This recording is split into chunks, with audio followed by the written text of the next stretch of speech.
Good morning everyone. अभी जैसा सभी को पता है, जो एकलव्य मॉडल रेजिडेंशियल स्कूल्स हैं उनकी वैकेंसीज़ आ चुकी हैं। स्पेशली पीजीटी वालों की मैं बात कर रहा हूँ, तो सिलेबस भी इन्होंने जारी कर दिया है। तो बहुत सा लोगों का एक कन्फ्यूज़न है, या कह सकते हैं उनकी क्वेरीज़ हैं कि कहाँ से तैयार करें सिलेबस, क्या क्या चीज़ें पढ़ें। जैसे कि उनका कहना है सिलेबस बहुत वास्ट है। हालाँकि मैं यहाँ पे कहना चाहूँगा सिलेबस वास्ट नहीं है, बस कुछ चीज़ें हमें ध्यान में रखनी है। क्योंकि है क्या इम्पोर्टेंट चीज़ यहाँ पर कि ये सारी चीज़ें हमने ग्रेजुएशन और पोस्ट ग्रेजुएशन में पढ़ी हैं, तो वही सारी चीज़ें इसमें दी हैं। अगर आपके पास कुछ यूनिवर्सिटीज़ का मैं सिलेबस बता रहा हूँ, अगर वो है तो उसको देख लीजिए, वही इम्पोर्टेंट ऑथर और पोएट जो भी हैं उनको पढ़ लीजिए। पहले मैं देखता हूँ ज़रा एक पीजीटी इंग्लिश के सिलेबस पे नज़र डालता हूँ, फिर मैं आप लोगों को एक डिटेल्ड वीडियो बनाऊँगा जिसमें हम डिस्कस करेंगे कौन कौन से ऑथर, कौन कौन से राइटर, कौन कौन से पोएट्स आपको पढ़ने हैं। जैसे कि सिलेबस आपके सामने है। रीडिंग से क्वेश्चंस आएंगे। रीडिंग से जैसे अनसीन पैसेज मेनली वही पूछा जाएगा। जैसे एक कंप्रेहेंशन पैसेज होगा, उस पैसेज पे बेस्ड क्वेश्चंस होंगे जो आपकी कंप्रीहेंशन को असेस करेंगे। और वोकैब से रिलेटेड क्वेश्चंस होंगे, सिनोनिम, एंटोनिम या वन वर्ड, इस टाइप से पूछ सकते हैं। नोट मेकिंग समराइजेशन भी है इसमें। हो सकता कि कुछ क्वेश्चन ऐसे भी, पेपर तो ऑब्जेक्टिव ही होगा, पेन पेपर मोड पे होगा, ये तो पता ही है, मैंने प्रीवियस वीडियो में अपने बताया भी है। अब पैसेज कई बार होता है कि कोई स्टोरी पैराग्राफ लिखा होता है उस पे पूछते हैं। कभी कभी स्टैटिस्टिकल डेटा या चार्ट्स बना के उससे भी क्वेश्चंस आते हैं। तो ये रीडिंग का हो गया। इसमें वो असेस करते हैं कि किसी भी चीज़ को पढ़ के हम कितना उसको एनालाइज कर रहे हैं, हमारी समझ कितनी है। तो ये आप लोग कर लोगे, इतना कोई बड़ी बात ये नहीं है, हो जाएगा आराम से।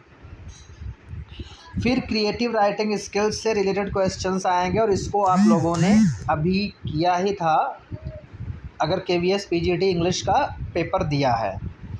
तो यहाँ पर इसमें जैसे नोटिस है, फॉर्मल इनफॉर्मल इनविटेशन है, reply letters based on verbal and visual input, article writing, report writing, descriptive and analytical in nature based on verbal inputs, classified advertisement, poster writing. तो ये सारी चीज़ें, स्पीच वगैरह, डिबेट, मतलब ये topics दिए हैं।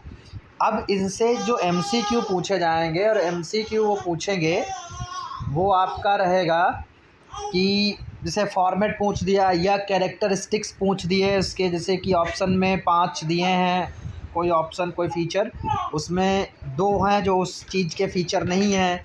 आपसे पूछ दिया इनमें से कौन कौन से हैं, तो जैसे नहीं पूछते हैं आप 1 2 3 3 2 4 या 5 करके, ऐसे करके पूछ देते हैं, उसमें सेलेक्ट करना होगा। ऐसे ही क्वेश्चंस बनेंगे इससे। फिर हम आते हैं ग्रामर पे। ग्रामर पे जो आपका पूछा जाएगा वो है क्वेश्चंस ऑन गैप फिलिंग। और गैप फिलिंग में टेंसेस एंड क्लॉजेज, ये 2 चीज़ें दी हैं। तो टेंसेस मोस्टली सारी चीज़ें कवर कर लेते हैं। फिर questions on reordering and transformation of sentences, इससे भी आएंगे जो है आपके ग्रामर में। फिर उसके बाद मेन पार्ट ये है, मेन पार्ट, इस पे हम आपको डिटेल्ड एक वीडियो बनाएंगे जिसमें हम एक एक चीज़ आपको बताएंगे कि कहाँ से पढ़ना है। लिटरेचर ये मेन पार्ट है जिसको थोड़ा देखना है ध्यान से। हमें शेक्सपियर को पढ़ना होगा, शेक्सपियर के जैसे वर्क्स दिए हैं। तो अब इसमें है क्या, शेक्सपियर के वर्क की अगर हम बात करें तो इनके इम्पॉर्टेंट वर्क्स हैं उन पे ज़्यादा एम्फेसिस दिया जाता है। और है क्या, इसको हम चाहें तो इनके जो इम्पोर्टेंट वर्क हैं उनको गूगल से, विकिपीडिया से, कहीं से भी पढ़ सकते हैं उनके बारे में। और उसका पढ़ना कैसे है, उनको उनको एनालिटिकल वे में पढ़ना है, उनका एनालिसिस करना है, या कह सकते हैं उनका क्रिटिकल अप्रिसिएशन पढ़ना है। और इम्पोर्टेंट जो लाइंस हैं वो देखनी है, कैरेक्टर्स हैं वो देखने हैं। तो इसको डिटेल में हम डिस्कस करेंगे कि कैसे कैसे क्या क्या चीज़ें पढ़नी है। रोमांटिक पीरियड में जैसे शैली को पढ़ना है, वर्ड्सवर्थ को पढ़ना है, कीट्स को पढ़ना है, कॉलरिज को पढ़ना है, और ईटीसी लिखा है। अब उन्होंने रोमांटिक पीरियड में ये जो 4 पोएट्स आपके दिए हैं ये तो कंपलसरी ही हैं, और ईटीसी में अन्य रोमांटिसिज्म में जो भी पोएट्स हुए हैं या राइटर्स हुए हैं उनसे भी पूछा जा सकता है। मतलब क्योंकि ईटीसी इन्होंने दिया तो पूछा जा सकता है, लेकिन ज़्यादा जोर इन्हीं पे दिया जाएगा। तो फिर उसके बाद 19th and 20th century American and English literature, इसके बारे में पढ़ना है। जैसे अमेरिकन एंड इंग्लिश लिटरेचर जो है उससे Robert Frost, Hemingway, Whitman, Hawthorne, Emily Dickinson, Bernard Shaw, Arthur Miller, etc लिखा है, लेकिन मेन एम्फेसिस इन्हीं पे देना जो लिखे हुए हैं। मतलब ये ईटीसी इन्होंने इसलिए लिख दिया, अगर कुछ क्वेश्चंस अलग से भी आ जाते हैं जो ये राइटर मेंशन नहीं है तब भी आप क्लेम नहीं कर सकते हो। मतलब ईटीसी इन्होंने अपने सेफ साइड के लिए लिखा है कि अगर एक दो क्वेश्चन पेपर सेट करने वाले अलग से डाल देते हैं तो आप ये क्लेम नहीं कर सकते कि आउट ऑफ सिलेबस आया है। क्योंकि अभी केवीएस पीजीटी इंग्लिश उस पर कोर्ट केस चल रहा है कि उसमें आउट ऑफ सिलेबस क्वेश्चंस आए थे, लेकिन यहाँ पे आप केस नहीं कर सकते हो, इसीलिए उन्होंने ईटीसी लिख दिया है। लेकिन मैं यहाँ पे ये कहना चाहूँगा, ध्यान से सुनना, कि जो ये इन्होंने राइटर, ऑथर, पोएट्स दिए हैं इन पे हमें ज़्यादा फोकस करना है। मतलब इनको हमें नहीं छोड़ना है, क्योंकि इनसे तो क्वेश्चन आएंगे ही आएंगे। अब इनके जो इम्पोर्टेंट वर्क हैं उनको डिटेल में जब हम करेंगे एक एक राइटर, उसमें हम आपको बता देंगे कि क्या क्या पढ़ना है हमें। फिर हम आते हैं modern Indian writing in English पे।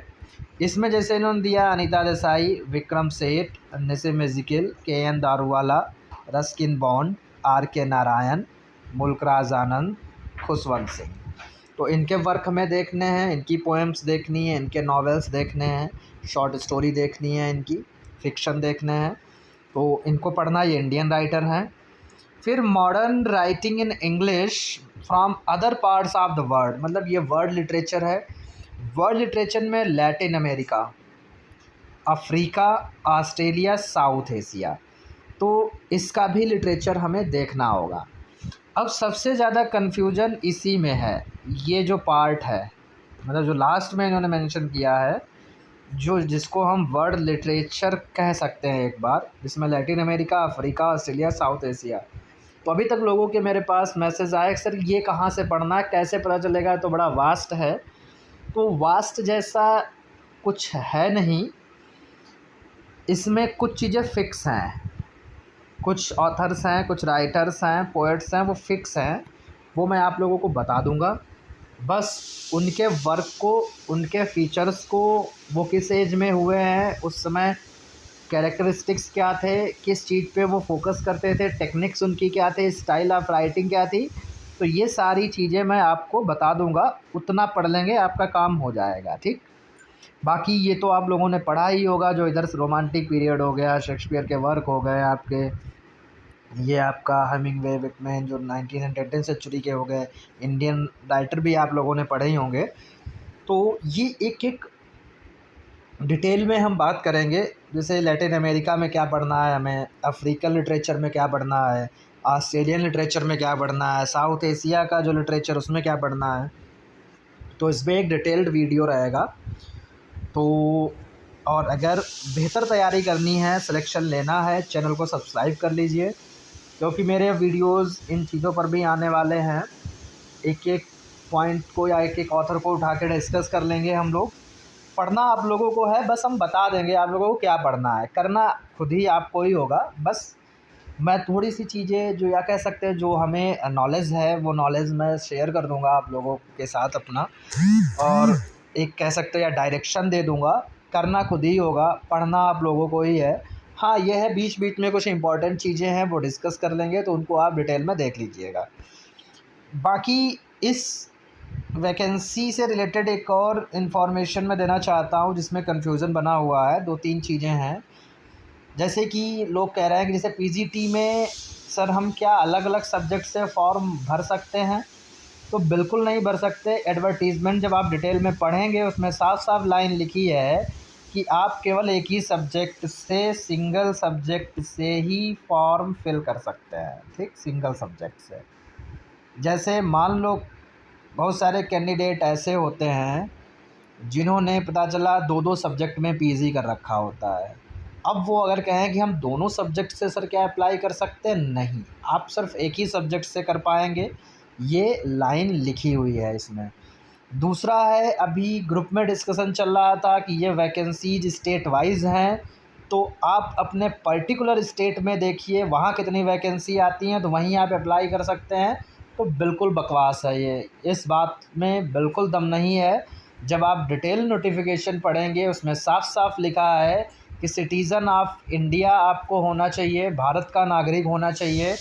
और सीधे-सीधे एक लाइन और आप डिटेल एडवर्टाइज़मेंट में पाएँगे कि ये स्कूल्स प्योरली तरीके से एनवीएस के तरीके से फ़ंक्शनल हैं, एनवीएस की तरीके से कार्य कर रहे हैं। सीधी-सीधी लाइन लिखी है, रेज़िडेंशियल स्कूल्स होंगे। रेज़िडेंशियल स्कूल का मतलब वहाँ पे जैसे एनवीएस में आपको एकोमोडेशन मिलता है, मेस होता है, सारी फैसिलिटी होती हैं। 24 घंटे आपको वहीं रहना होगा, आपको रहने को मिलेगा, सारी चीज़ें मिलेंगी। और ये ऑल ओवर इंडिया का सेंट्रल गवर्नमेंट का एग्ज़ाम है। जैसे हम केवीएस एनवीएस में अप्लाई करते हैं, उससे ये बिल्कुल हमारा मतलब नहीं होता कि हमारे स्टेट में वैकेंसी हैं भी या नहीं भी हैं। एक फॉर्म पड़ेगा, जिस सब्जेक्ट से आप अप्लाई करना चाहते हो उस सब्जेक्ट की आप लोग डालिए इसमें, उस सब्जेक्ट से अप्लाई करिए। बस ये है कि आप जिस स्टेट के रहने वाले हैं उस स्टेट की जो राजधानी है, जो कैपिटल है, वहाँ पे एग्ज़ाम सेंटर आपका बनाया जाएगा, आप एग्ज़ाम वहाँ दे सकते हो। तो कोई ऐसा नहीं है कि आप पर्टिकुलर जिस स्टेट के हो उसका आपके पास डोमिसाइल होना चाहिए या उसी स्टेट में आप फॉर्म भर सकते हो। स्टेट वाइज़ वैकेंसी नहीं है ये बिल्कुल, ये ऑल ओवर इंडिया की वैकेंसी हैं। इसमें बहुत जगह ऐसे हैं जहाँ पे अभी भी एकलव्य मॉडल स्कूल्स नहीं हैं, तो इसका बिल्कुल मतलब नहीं है कि उस स्टेट में अगर एकलव्य मॉडल स्कूल्स नहीं हैं तो आप अप्लाई नहीं कर सकते। आप अप्लाई कर सकते हैं और कहीं भी ऑल ओवर इंडिया में आपकी पोस्टिंग हो सकती है।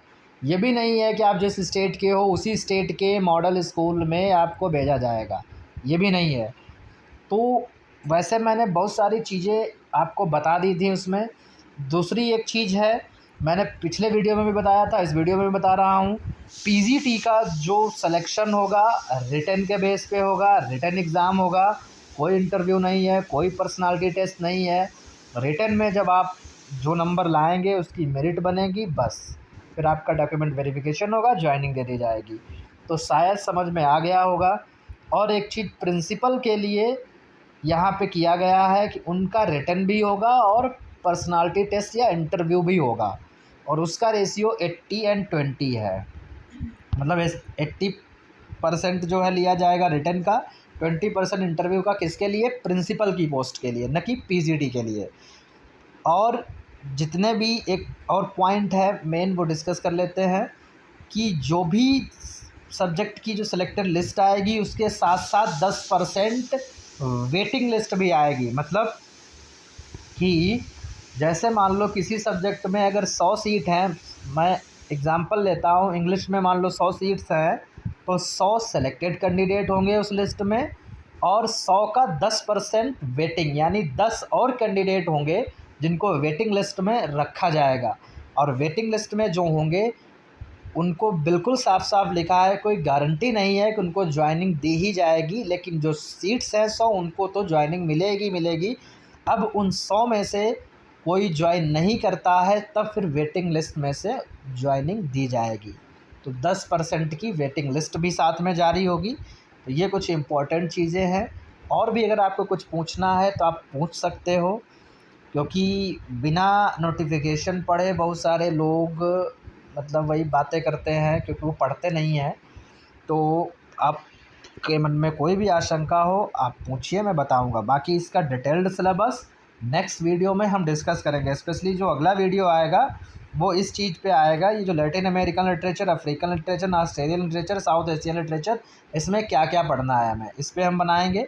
फिर उसके बाद एक एक ऑथर को पकड़ेंगे हम, और उसके इम्पोर्टेंट जो भी टॉपिक्स हैं जो पढ़ने हैं हमें, वो हम देख लेंगे। ठीक है, मिलते हैं नेक्स्ट वीडियो में।